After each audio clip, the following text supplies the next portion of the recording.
They invited her to a billionaire's wedding. After everything, he actually sent this. Okay then. Not to honor her, and to remind her what she had lost, the man she once loved, the life she once built, the future she quietly sacrificed herself for. But no one in that ballroom knew the truth. Every step of his success was paid for in her silence. A stolen necklace, a hospital floor collapse after 22-hour shifts, a baby she lost alone. While he was building the dream she was funding with her body, her sleep, and her pain. And tonight, she is sitting at the back of the room in silence. While they look at her like she is nothing, what they don't realize is she is the reason this room even exists. And by the end of this night, Billionaire, who once forgot her name, will finally understand the cost of everything he thought was free. Welcome to Alcott Family Stories, where every story feels like home, and every emotion feels like it's your own. Before we begin, I just want to say thank you for being here with us today. You are not just a viewer, you are part of this family now. And in this family, we don't just watch stories, we feel them together. So if you love deep emotional journeys, powerful life lessons, and stories that stay with you long after they end, make sure you subscribe to this channel and join the Alcott family.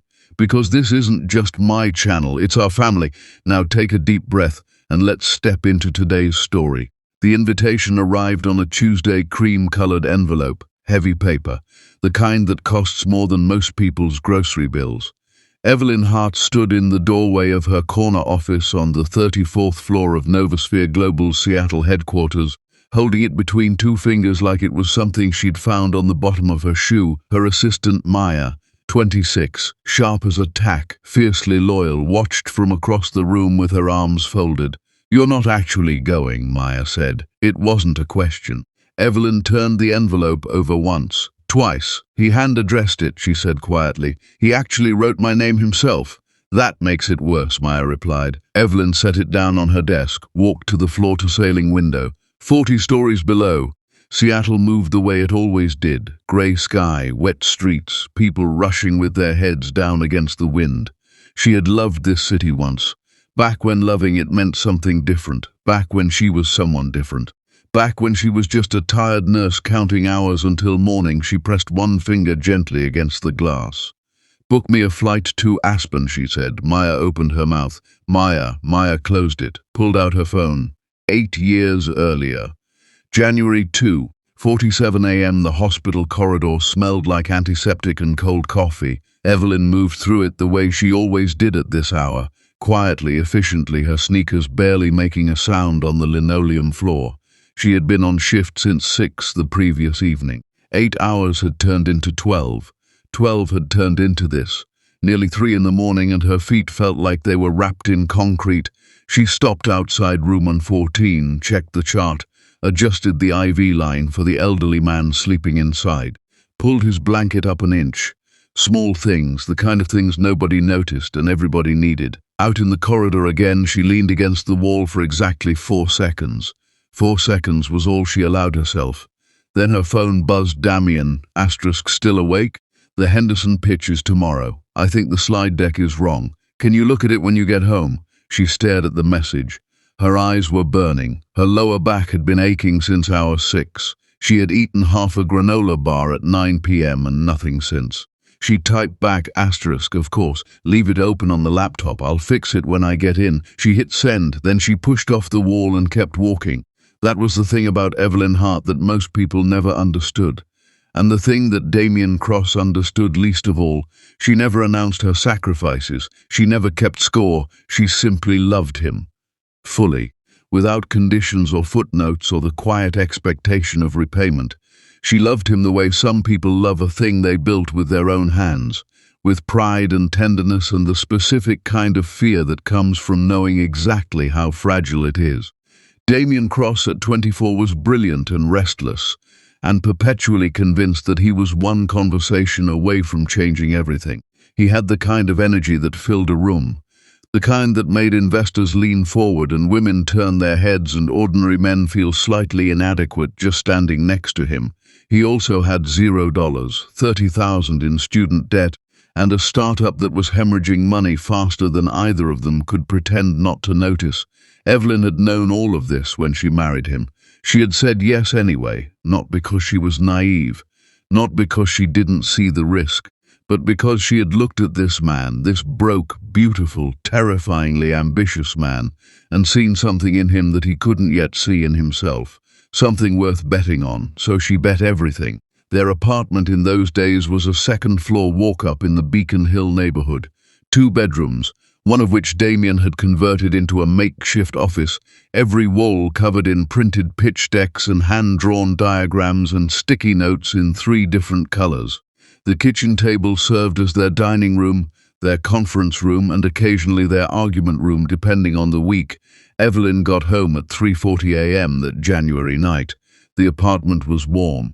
Damien had fallen asleep on the couch with his laptop still open on his chest, the slide deck glowing on the screen.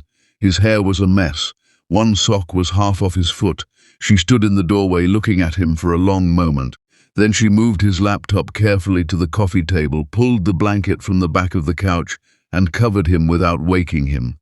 She sat cross-legged on the floor in her scrubs, laptop balanced on her knees, and she fixed his pitch deck. She was still there at 5:30 when he woke up and found her.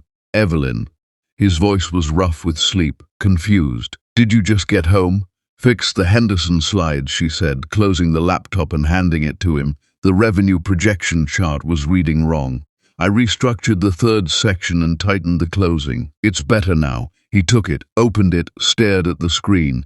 He shook his head slowly. "This is exactly right. How did you?" "I have to sleep for 2 hours before my next shift," she said, already moving toward the bedroom. "Evelyn." She stopped. "Thank you, Ed." She turned and gave him that smile, the one that reached her eyes, the one that made her whole face open up like a window in spring. "Go get your investment," she said. "Come home and tell me everything." He got the investment. She heard about it in a text message while she was checking vitals on the 4th floor. What she never told him about that winter. 3 weeks after the Henderson meeting, Damien's startup faced its first genuine crisis. A supplier backed out. A contractor demanded early payment. The numbers collapsed in a single Thursday afternoon, and Damien came home looking like someone had punched the air out of him. He sat at the kitchen table with his hands flat on the surface. "I need $40,000 by Monday," he said, "or the whole thing falls apart."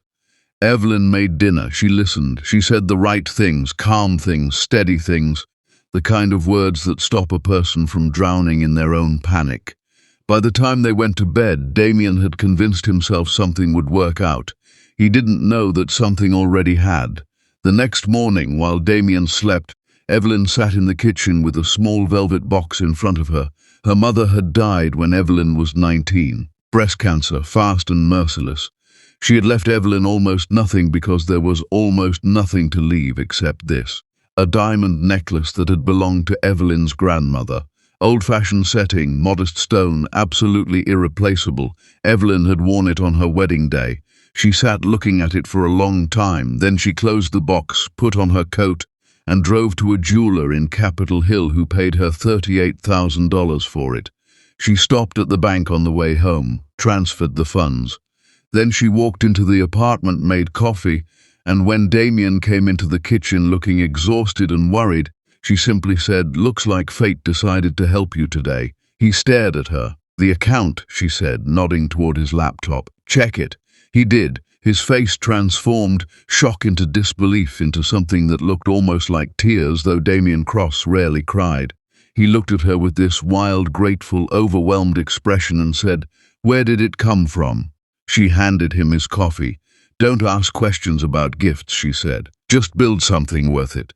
He pulled her into a hug so tight it lifted her off the floor. She held on. She pressed her face into his neck and breathed. She never told him. Years later, going through an old box after the divorce, Damien would find a receipt from Capitol Hill Jewelers. The date matched. The amount matched.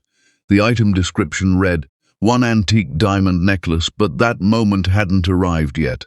6 months later, August, Evelyn found out she was pregnant on a Wednesday afternoon. She sat in the bathroom of their apartment for a long time after reading the test, and what she felt wasn't fear. What she felt was enormous and warm and terrifying in the way that only beautiful things can be terrifying. She pressed both palms flat against her stomach. "Hello, T," she thought. "I already love you." She waited until dinner to tell Damien. He had been distracted all evening. A new investor had reached out that afternoon, someone serious, someone who could potentially change everything. He was excited and scattered and kept checking his phone between bites. She had been waiting for a pause in the conversation, waiting for the moment to feel right. Finally, she just said it. "I'm pregnant." The pause that followed lasted 4 seconds. She counted them. Damien put his fork down. He looked at her. His face went through several things in those 4 seconds. Surprise, then something complicated, then what she could only describe as the look of a man doing rapid math in his head. Okay, he said. Wow, that's big, yes," she agreed. "The timing is just..." He ran a hand through his hair. "The timing is complicated, Evelyn. We're at a critical stage. If I pull focus right now..." "I know," she said. "I'm not saying I don't want, Damien." Her voice was gentle. "I know. It's okay." He looked relieved in a way that broke something small and quiet inside her, but she smiled. Because she had already decided whatever happened, she would protect this dream of his. She had invested too much to stop now. 3 months later, she lost the baby. She was alone in the hospital when it happened. Damien was in a meeting. She had told him it was just a routine checkup. She hadn't wanted him to worry. She lay in that hospital bed in the maternity ward, surrounded by sounds she couldn't bear and couldn't escape, and she pressed her hand flat against her stomach one last time. "I'm sorry," she thought. "I'm so sorry," she cried for exactly as long as she allowed herself. Then she wiped her face, sat up, called the nurse's station. When Damien got home that night, she was making dinner. She told him what happened in a calm, steady voice, and she watched his face fall, watched him reach for her, and she let him hold her for a long time. What she didn't tell him was that the stress had been building for months. The double shifts, the sleep deprivation, the weight of holding everything together with both hands while pretending it wasn't heavy. She didn't tell him because what good would it have done? His dream was still alive. That was what mattered. Present day, Aspen, Colorado.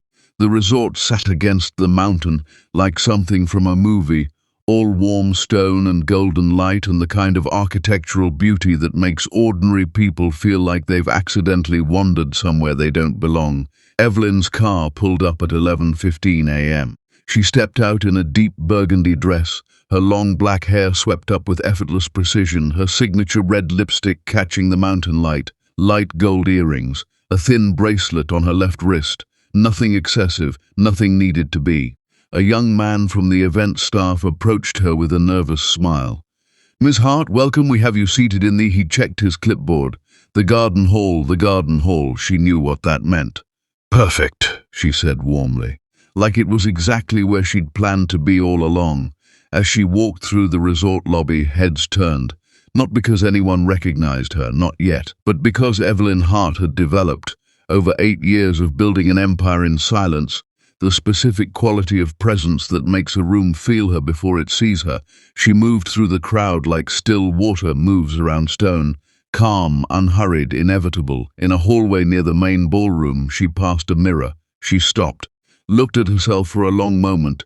She thought about a second-floor walk-up in Beacon Hill. She thought about 3 a.m. corridors and granola bars and a velvet box that used to hold something irreplaceable.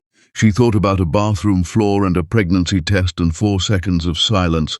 She straightened her earring, walked on. Inside the ballroom, the rehearsal was underway. Long tables draped in ivory linen, towering floral arrangements in white and gold, staff moving like choreography, and at the center of it all, Damien Cross. He stood near the head table talking to 2 men in expensive suits, and he was exactly as she remembered and completely unrecognizable at the same time. Same jawline, same height, but everything else had been polished into something harder, something that fit in this room the way the flowers and the chandeliers fit, decoratively, expensively, without warmth. He looked up at the exact moment she entered the ballroom. Their eyes met across 100 feet of ivory linen and 10 years of history. Evelyn held his gaze for exactly 3 seconds, then she smiled. Not a performance, not a weapon, just a smile, and turned toward her table at the back of the room. She pulled out her chair, sat down, ordered sparkling water from a passing server, and waited. She was very good at waiting.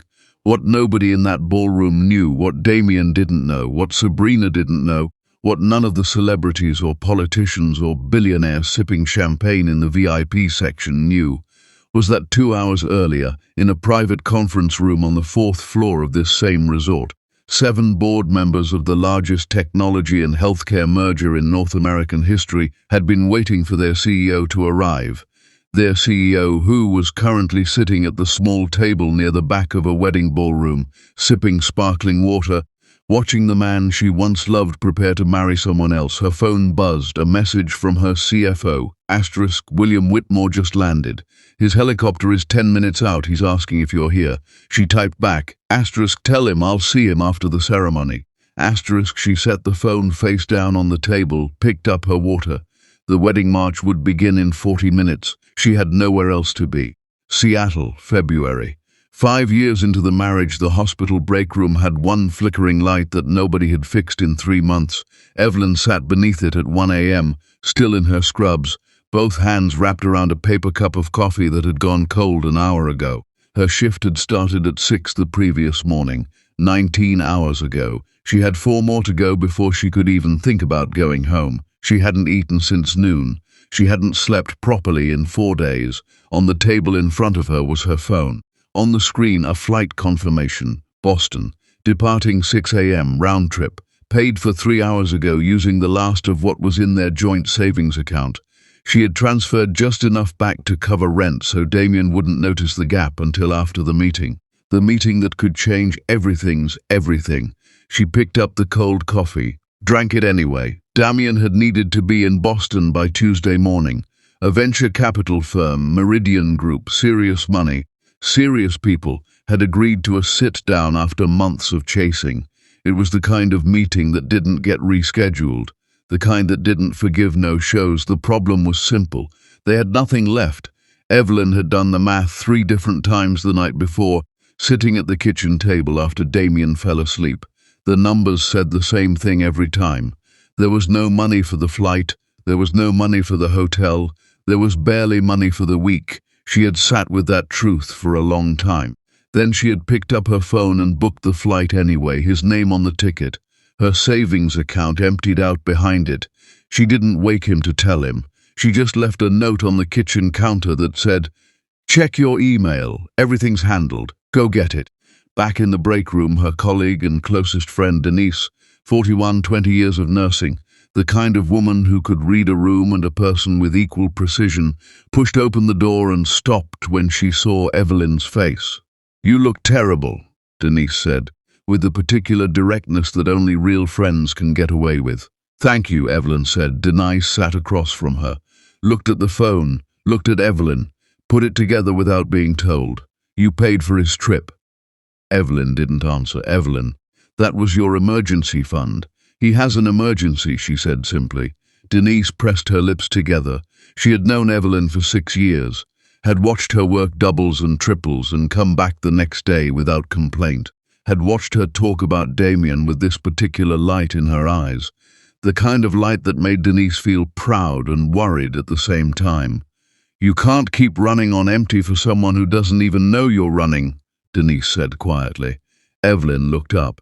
"He knows," she said, but even as she said it, something flickered across her face.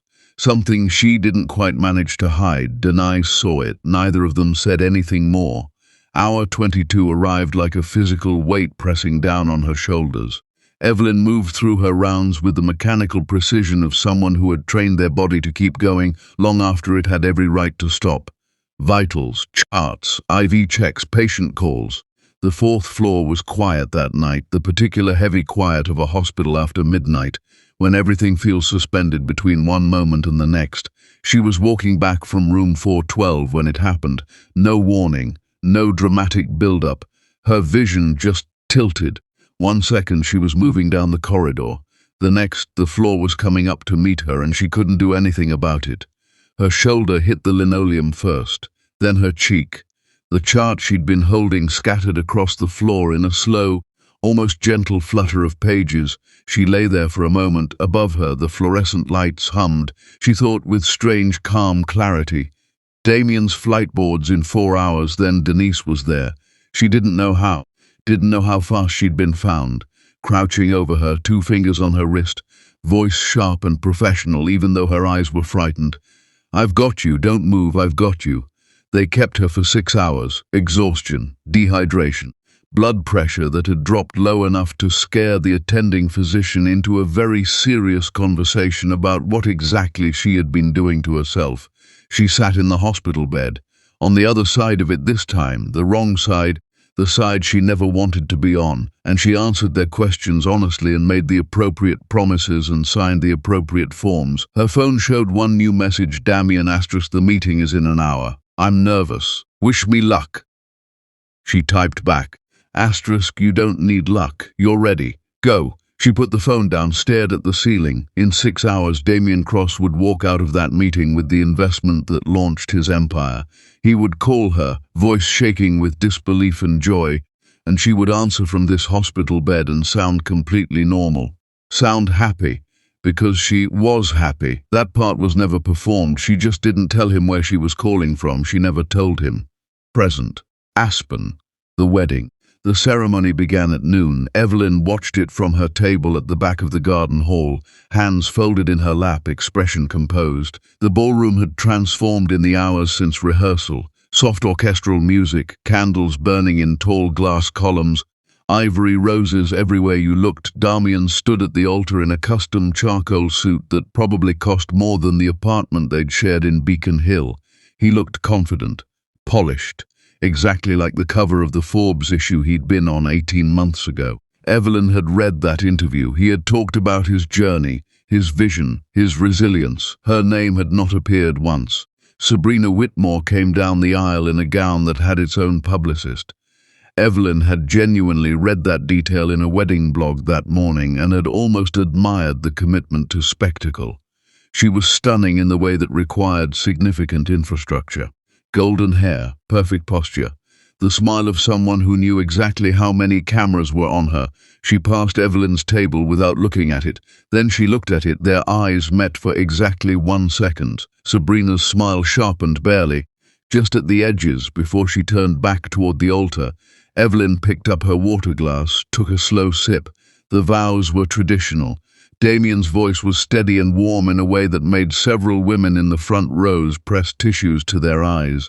He meant what he was saying. Evelyn believed that. She had never thought Damien was incapable of love. She had just learned, the long and expensive way, that there was a hierarchy to what he loved, and she had lived for years near the bottom of it while believing she was at the top. When the officiant said, "You may kiss the bride," the room erupted. Evelyn clapped, because what else do you do? The reception began moving immediately. Music, champagne, the elegant machinery of an event that had cost more money than Evelyn's first 3 years of nursing salary combined. Staff materialized with trays. A string quartet shifted to something modern. The energy lifted and sparkled the way expensive things are designed to do. And then Sabrina crossed the room. She didn't rush.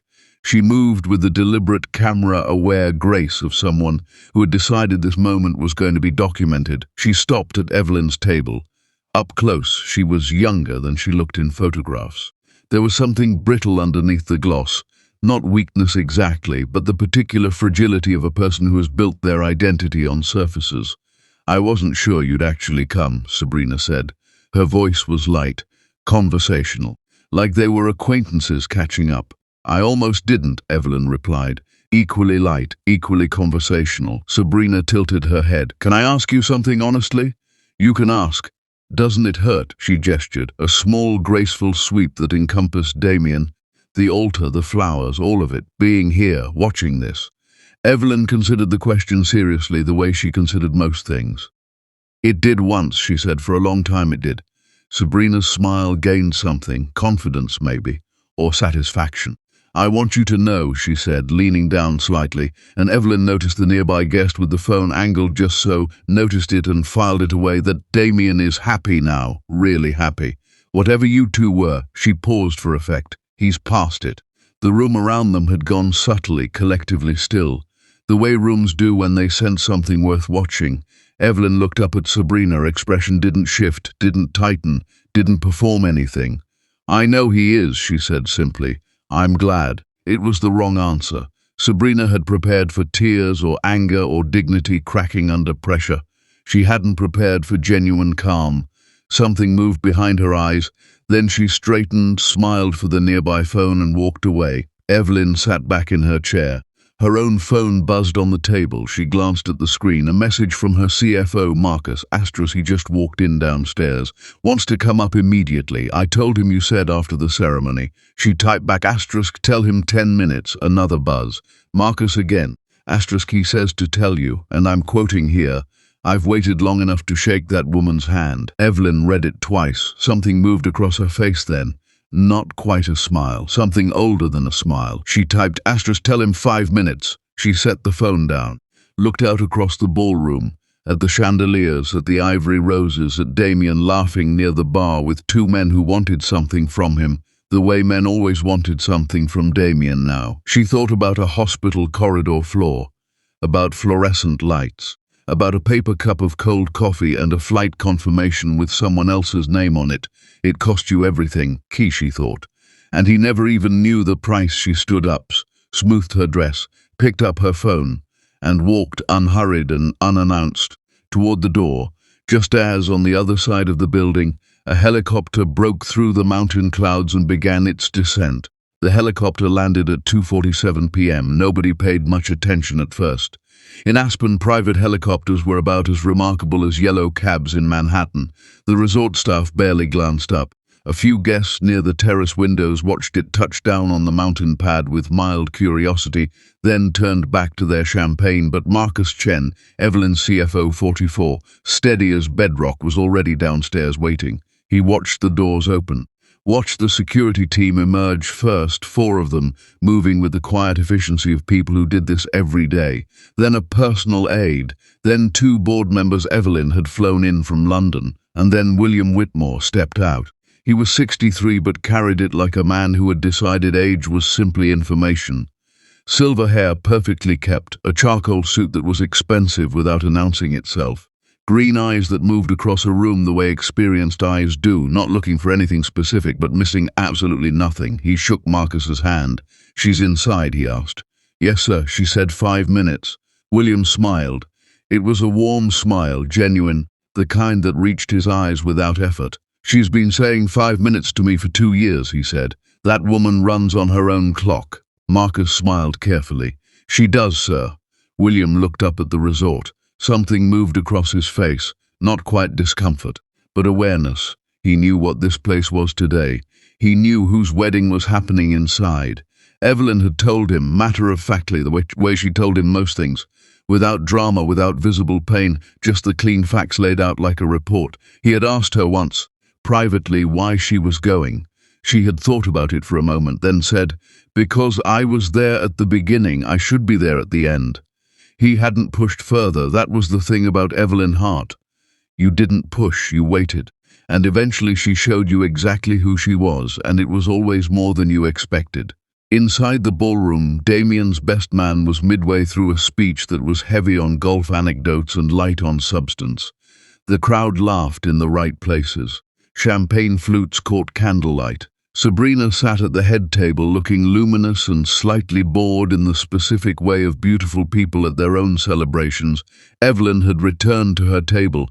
She sat with her hands folded, a fresh glass of sparkling water in front of her, watching the room with the patient attention of someone who had learned long ago that the most important things happen in the spaces between the loud moments. She knew William was in the building now.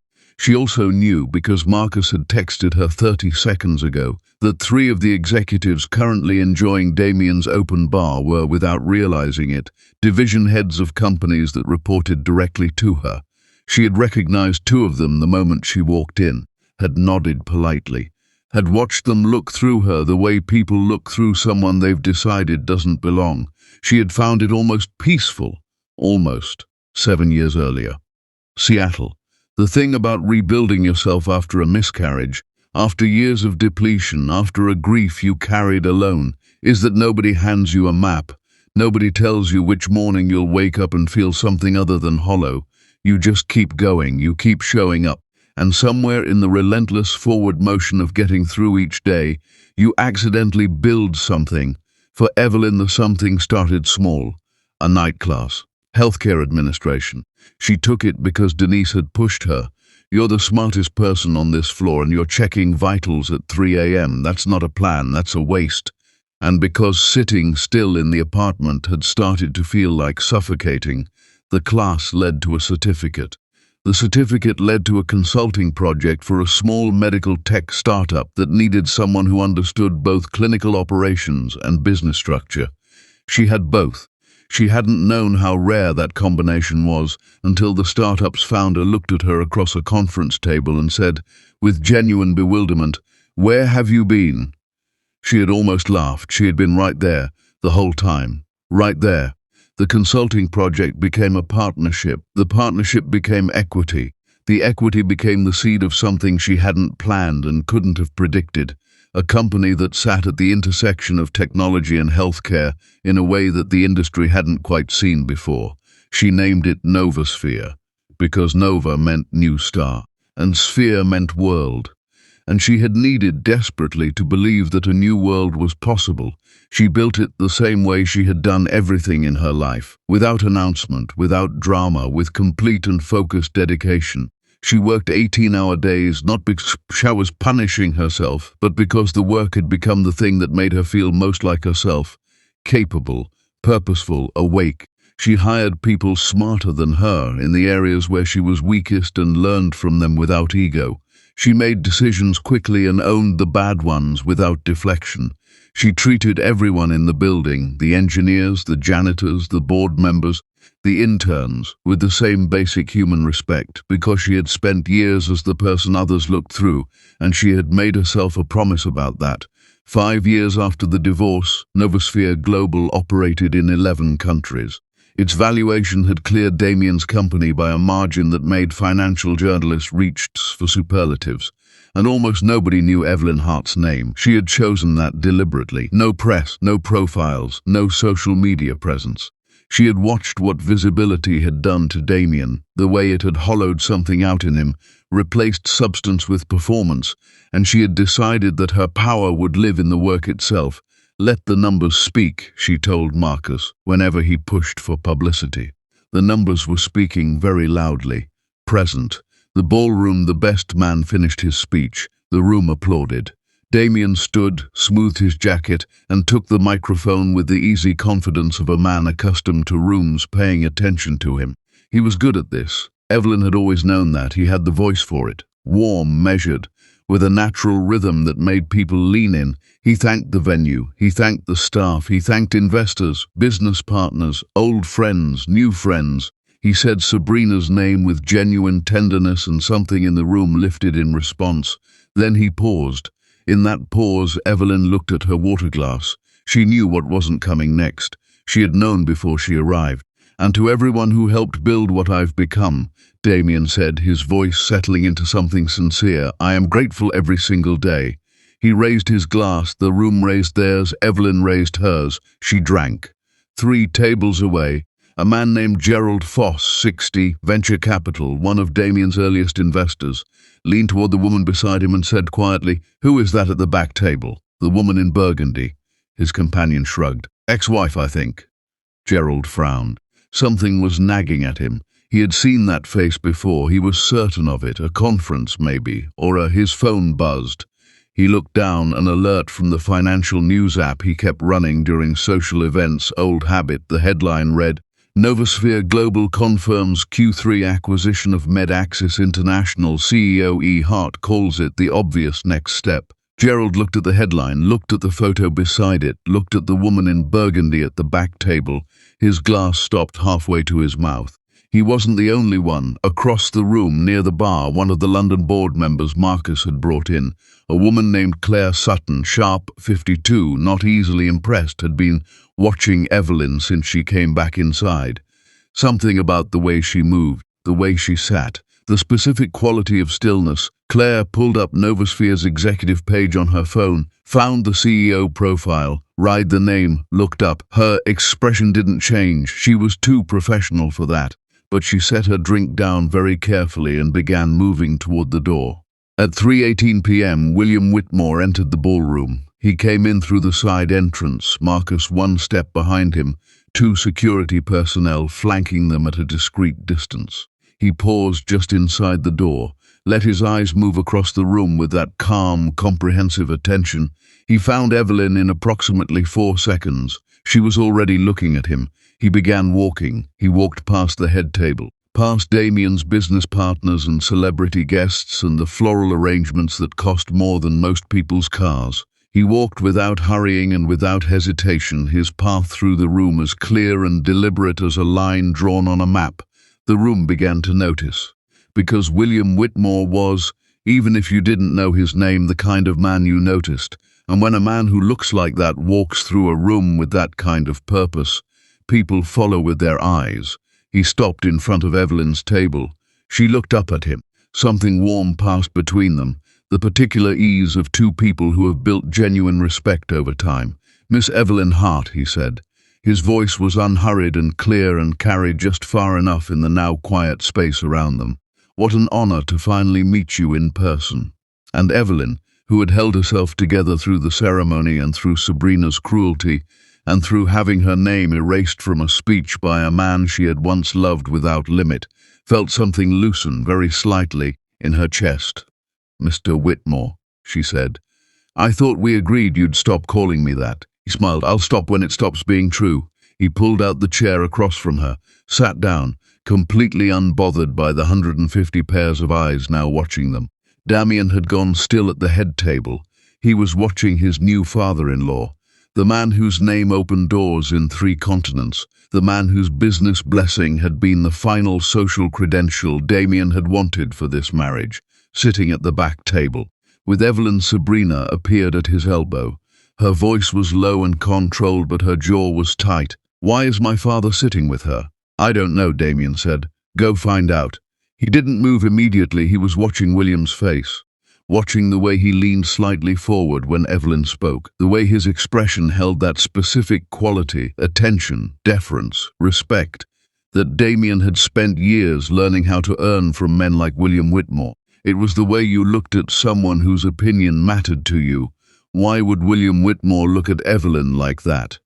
William had turned his chair slightly, addressing not just Evelyn now but the surrounding tables, with the natural authority of a man used to speaking to rooms. "I've been trying to get this woman to let me invest in Novosphere for 2 years, he said, conversationally, to nobody in particular and everybody within earshot. She keeps telling me she doesn't need it. A man at the nearest table, one of Damien's finance contacts, looked up. "Novosphere," he repeated slowly. "You know it?" William asked pleasantly. "Aye," the man blinked. "That's Hart's company, the acquisition last year. The Med-Axis deal, yes." William nodded. 43rd largest technology acquisition in North American history. Completed in 60 days, which I believe is still a record. Silence had begun spreading through the ballroom in concentric rings. The quiet center of it was this table. This woman in burgundy with her sparkling water and her folded hands and her expression of complete composure. Gerald Foss had stood up from his table. Claire Sutton had stopped near the doorway. 3 other guests were very quietly typing into their phones. And Damien Cross was walking across the ballroom floor. He arrived at the table, looked at William, looked at Evelyn. "William," he said carefully, "I didn't realize you two knew each other." William looked up at him with a pleasant expression that contained something else underneath it. Something measuring, something that had been measuring since the moment he'd walked in and seen where Evelyn was seated. "Damien," he said, "congratulations on the wedding." A pause, brief and precise as a scalpel. "I was just telling your guests about Evelyn's company." Damien looked at Evelyn. Something shifted in his face, not understanding yet, just the first hairline crack of it. "You have a company," he said. It wasn't quite a question. Evelyn met his eyes. "I have a company," she confirmed, quietly, without performance. The crack widened. "What company?" And before Evelyn could answer, before anyone could answer, William Whitmore stood up, straightened his jacket, and did something nobody had expected. He addressed the room, not loudly, not dramatically, simply the way a man speaks when he knows that what he's saying is enough. Many of you see a billionaire's ex-wife, he said. The room held its breath. I see the woman who built one of the most powerful companies in the world. He looked at Evelyn once, warm, certain, then back at the room. Novosphere Global, 41 countries, healthcare infrastructure across 3 continents. The company your companies depend on, whether you know it or not. He let that land, then he said the part that broke the room open completely. Several of you sitting in this ballroom right now, people Damien introduced to me as his most important business relationships. He paused. Report to her. The silence that followed was the loudest thing Evelyn had ever heard. Damien stood completely still, and somewhere in that stillness, something in his face changed. Not embarrassment, not anger, something older and heavier and far more honest than either.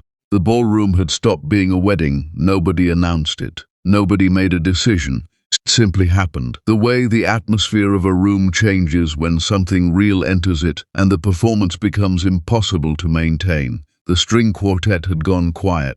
The servers had stopped moving. Even the candles seemed to be holding still. 150 people stood or sat in complete silence, and at the center of it was a woman in burgundy who hadn't raised her voice once. Damien Cross hadn't moved. He was still standing at Evelyn's table, and the expression on his face was something his business partners had never seen before and wouldn't have recognized. Every room Damien had walked into for the past decade he had owned, commanded, filled with his presence the way oxygen fills a space, completely, automatically, without effort. Right now he looked like a man standing in a room he didn't recognize. Sabrina appeared behind him. Her hand found his arm. Damien. Her voice was low, controlled, but the edges were fraying. Come back to the table. He didn't move. Damien, give me a minute. Quietly, flatly, she released his arm. William Whitmore reached into the inside pocket of his jacket and removed a small, worn notebook. Brown leather cover, edges softened with age. The kind of notebook that had been held many times by someone who needed to hold something. He placed it on the table in front of Damien. She didn't give me this, William said. I want you to understand that. She never showed this to anyone. He paused. I found it 2 years ago when Novosphere was acquiring a healthcare network in Boston. The original office, her first office, a single room above a pharmacy on Commonwealth Avenue, was being cleared out. This was in a desk drawer she'd forgotten about. He looked at Damien steadily. I read enough to understand what it was, then I stopped. And I kept it because I believed that someday it needed to be returned to the person it belonged to. He glanced at Evelyn, or shown to the person it was about. Evelyn was looking at the notebook. Something moved across her face, recognition, and something more complicated beneath it. She hadn't seen that notebook in years. She had forgotten she'd left it there. That small room above the pharmacy where she'd worked her first year, surviving on determination and 4 hours of sleep, and the specific stubbornness of someone who has nothing left to lose. She had written in it every night. Damien picked it up. His hands were steady, but his jaw was tight in the way of someone working hard to keep something contained. He opened it. The first page was dated 8 years ago. January, Seattle. The handwriting was Evelyn's, neat, unhurried. The handwriting of a woman who thought carefully before committing words to paper. He has a meeting tomorrow, the Henderson pitch. I fixed the slide deck tonight after my shift. He was asleep when I got home.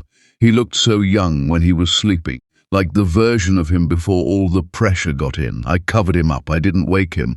I just want him to walk into that room tomorrow and feel like someone believes in him completely. Because I do, I really do. Damien, read it once. Write it again. His throat moved. He turned the page. 3 pages later. February of the same year, I sold Mama's necklace today. 4 words. Then a space. Then I sat in the car outside the jeweler for 20 minutes before I went in. I kept thinking about the day she gave it to me. She was in the hospital bed and she was so tired, but she smiled when she put it around my neck. She said, "This is for the woman you're going to be." I think about that a lot. I wonder if the woman I'm going to be would understand why I did this. I think she would. Damien's dream is alive because of $38,000, and I would make the same choice again tomorrow. I just miss her necklace. I miss my mama, The room was so quiet you could hear the mountain wind outside the windows. Damien's hands had stopped being steady. He pressed 2 fingers briefly against his mouth. Breathed, kept 6 pages further. August, I'm pregnant. I found out this afternoon and I sat in the bathroom for a long time just breathing. I'm terrified and I'm so happy. I keep putting my hand on my stomach like I'll be able to feel something already. I know it's too early, I know that. But I already love this person. I already know them somehow. I'm going to tell Damien tonight. I don't know what he'll say. I think I already know what he'll say. But I'm going to tell him anyway because this is real and it's ours, and maybe he'll surprise me. A pause in the entries, several pages. Then he didn't say what I hoped he'd say. That's okay. His dream is still building. I understand. I do understand. I just needed tonight to be sad about it. Tomorrow I'll be fine. Tomorrow I'll be the person he needs me to be. Tomorrow Damien's eyes were wet. He didn't wipe them. He didn't seem to notice them. He turned more pages with the careful hands of someone who understood now that they were handling something that cost more than anything they'd ever bought. November. The same year the baby is gone. 3 words. A long space beneath them. Like she had sat with the pen on the page and couldn't move forward for a while. Then, I was alone when it happened. I told Damien it was a routine appointment because I didn't want him to miss the investor call. That was the right choice. I know that. His company needed him there. But I keep thinking about the heartbeat. They let me hear it once, at the first appointment, just for a few seconds. The most extraordinary sound I've ever heard in my life. 12 weeks of a heartbeat and then silence. I came home and made dinner. Damien came home excited about the call. I listened to everything he said. I was genuinely glad for him. That's the strange part. I was genuinely glad. And also I was somewhere else entirely, somewhere very far away, and I couldn't tell him because there was nothing to be done, and his dream had to survive. His dream had to survive. Asterisk, I keep writing that like if I write it enough times it will feel like enough. It has to be enough. Damien closed the notebook. He didn't put it down. He just held it, closed both hands, the way you hold something you can't return and can't keep. His shoulders dropped, a fraction, barely visible, and in that fraction was every version of himself he'd chosen not to be. Evelyn was watching him, not with satisfaction, not with grief, with the particular quality of attention she gave everything, full, honest, without agenda. When she spoke, her voice was quiet enough that only those closest heard it. But the room had gone so still that quiet was enough. I never showed anyone that, she said. Not because I was ashamed of any of it, but because I didn't do any of it to be seen. She paused. I did it because I loved you, and that's all it ever was. Something broke in Damien's face, not dramatically, not with the clean collapse of a movie moment, just something gave way. Quietly, the way things give way when they've been holding for too long. The necklace, he said. His voice was rough. The flight to Boston. He stopped, pressed his fist briefly to his mouth. You collapsed. At the hospital that night. Evelyn looked at him steadily. Yes, I didn't know. No, you never, he exhaled. You never told me any of it. No, she said again, simply. Why? The word came out raw, stripped of everything except the actual question.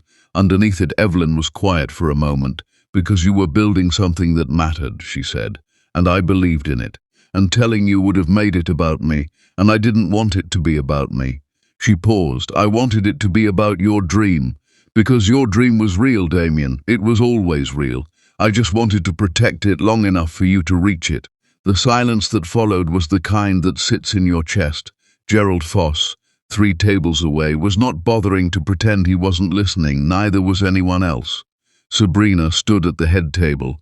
She had not moved in several minutes. Her champagne flute was still in her hand, forgotten. Her face held an expression that was new to it. Not anger, not jealousy, but something quieter and more unsettling. She was 24 years old and she was beginning to understand, in the specific way that inconvenient truths announce themselves, that she had spent the last 2 years being jealous of the wrong thing. She hadn't been competing with a woman Damien had left behind. She had been standing in the shadow of a woman who had built a mountain. She set her champagne down, didn't say anything. There was nothing to say. William Whitmore had stepped back, given the space its distance. He stood near the wall, hands folded, watching with the patient expression of a man who had known this moment was necessary and had simply been waiting for it to arrive. Damien looked at Evelyn. The arrogance that had lived in his posture for a decade, that expensive, cultivated certainty, was completely gone. What was left underneath it was younger, uncertain, something closer to the man who had fallen asleep on a couch with a laptop on his chest while his wife fixed his pitch deck on the floor. "I need to say something to you," he said. Evelyn waited. "Not to get anything back." "Not to," he shook his head. "I just need to say it because it's true and you deserve to hear it, and I should have understood it a long time ago." He looked at her directly. "I didn't lose a poor woman," he said. "I didn't leave someone behind when I got successful." His voice was rough but steady. "I threw away the only person who ever loved me before I was worth anything, who paid for my dream with things I didn't even know she had, who carried grief I should have helped carry and never once made me feel the weight of it." He paused. "I'm sorry, Evelyn, not for how it ended, for how I let it run, for every moment I looked at you and saw ordinary when you were the most extraordinary person in my life." The room breathed. Evelyn looked at him for a long moment. Her eyes were bright, not with tears exactly, but with the particular brightness of someone feeling something real and not hiding from it. "I know," she said softly. "I believe you. Can you forgive? I already have." She said it without hesitation. "A long time ago. Not for you, for me, because I refused to carry that weight too." She stood up, picked up her phone, her small clutch. The sparkling water she'd been nursing for 2 hours sat half-finished on the table, and she left it there. She looked at Damien one last time, and what passed between them in that look was something that had no name in any language. The specific, irreversible tenderness of two people who know each other completely and understand, finally and without bitterness. That understanding isn't the same as belonging. "Build something good with it," she said. "All of it. The success, the money, the second chance." A pause. "Build something worth what it cost." She held his gaze for one more second, then she turned. She walked through the ballroom the way she had entered it, unhurried, unperformed, completely herself. The crowd parted without being asked. People stepped back not because they were afraid, but because there are moments when you instinctively make space for something that has earned it. William fell into step beside her. "The board is upstairs," he said quietly. "I know you handled that with extraordinary grace." She glanced at him. "I had a lot of practice." He nodded slowly, didn't push further. At the door she paused, just for a second. Not looking back, just pausing. The way you pause at the end of a chapter, before you turn the page. Feeling the full weight of the moment and then, deliberately setting it down, she walked out. Behind her, Damien Cross stood alone in the middle of the most expensive day of his life, holding a worn brown notebook that had cost more than everything in the room combined. He stood there for a long time. The candles burned, the flowers stayed white and perfect, and somewhere above him in a private conference room on the 4th floor, the woman he had once invited here to show her everything she'd lost was shaking hands with board members and signing documents and building the next thing with the same quiet, unbreakable focus she had always had. She hadn't come here to be seen. She hadn't come here for closure, or revenge, or the satisfaction of a moment. She had come, maybe, simply because she had been there at the beginning and she had needed, just this once, to be there at the end. Some chapters don't need a final word. Some chapters just need you to close the book, sit with the silence and understand, slowly, completely, what it cost, and who paid the end. Never underestimate the person who stood beside you when you had nothing. Success means little if it costs you the people who loved you before you earned it. Real wealth is not measured by money, but by loyalty, sacrifice, and the hearts we choose not to break.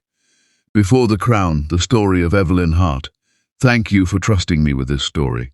Every chapter was written to honor the strength, the sacrifice, and the quiet power of a woman who never needed anyone to see her, until the right moment arrived and the whole room did.